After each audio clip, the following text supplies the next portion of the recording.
Gerçekten başta Ferhat Müdür'e ve onun bütün ekibine sonsuz teşekkür ediyorum. Çünkü bizim bu arkadaşlarımız burayı yaparken aslında en düşük maliyeti ve geri dönüşümü gerçekleştirerek yaptılar. Büyük bir emek harcadılar.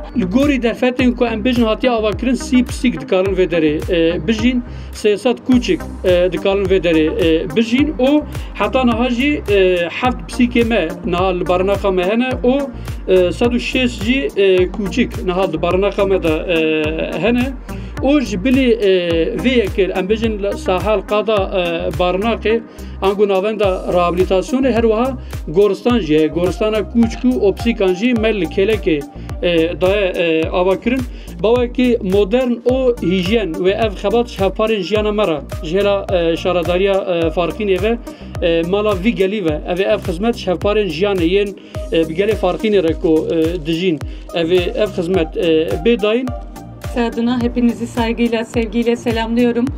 Silvan Belediye Eş Başkanlarımıza, Silvan Belediyesi'nin bu alanda çalışan tüm ekiplerine, veteriner arkadaşlara, müdür nezdinde çalışan tüm arkadaşlarımıza ve burayı bir barınak, bir rehabilitasyon merkezi haline getiren tüm arkadaşlara, tüm emek verenlere çok teşekkür etmek istiyorum. Hayırlı uğurlu olsun diyorum.